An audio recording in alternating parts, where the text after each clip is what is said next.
कल राहुल गांधी जी ने एक बड़ा खुलासा किया है चुनाव आयोग को लेकर के किस तरीके से वोट चोरी की जाती है, धांधली की जाती है। न सिर्फ आरोप लगाया बल्कि वो पूरी पैटर्न तैयार करके उन्होंने दिखाया भी। सबसे पहले सर, आप उसको कैसे देख पा रहे हैं? पूरा देश इसी तरह देख पा रहा है कि जो राहुल गांधी ने जो प्रस्तुत किया है मामला, देश तो पहले ही शक किए बैठा है।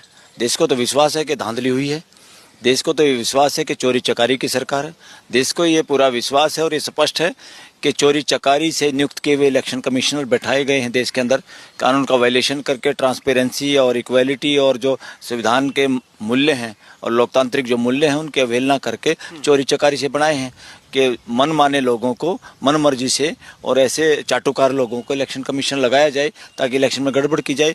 देश में यहाँ मिनी इंडिया है सुप्रीम कोर्ट, सभी वकील, सभी क्लाइंट और जज यहाँ पूरे देश से लोग हैं और यहाँ पूरे देश की सारी बातें चर्चा का विषय बनती हैं।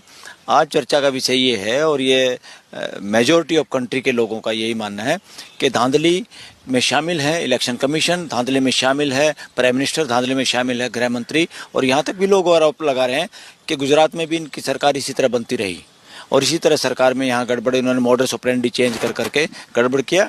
और अब चैलेंज है किसको है? रूल ऑफ लॉ को चैलेंज है, इलेक्शन देश के संविधान को चैलेंज है, इवन सुप्रीम कोर्ट और दिल्ली हाई कोर्ट को चैलेंज है।